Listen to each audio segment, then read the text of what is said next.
Hello বন্ধুরা, কেমন আছেন সবাই? আপনারা দেখছেন কুলিং সলিউশন ইন্ডিয়া। আমি উত্তম খা। আজকের এই ভিডিওতে আমরা খুব গুরুত্বপূর্ণ একটা বিষয় নিয়ে কথা বলবো। এসি কপার পাইপ কত কত সাইজের হয় এবং কোন এসিতে কোন সাইজ ব্যবহার হয়। তো চলুন ভিডিওটা শুরু করা যাক। এসি কপার পাইপ আসলে কি? বন্ধুরা, এসির ভেতরে রেফ্রিজারেন্ট গ্যাস চলাচলের জন্য যে তামার পাইপ ব্যবহার করা হয় সেটাকেই আমরা বলি কপার পাইপ। সাধারণত এসিতে দুইটা পাইপ থাকে, এক লিকুইড পাইপ আর দুই গ্যাস পাইপ বা সাকশন পাইপ। এসি কপার পাইপের সাধারণ সাইজ। এখন আসি মূল কথায়।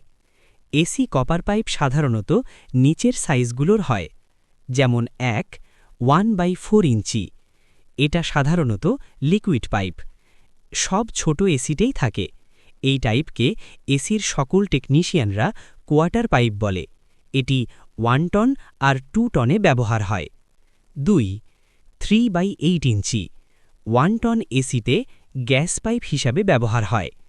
1/2 ইঞ্চি 1.5 টন এসিতে গ্যাস পাইপ হিসাবে ব্যবহার করা হয়।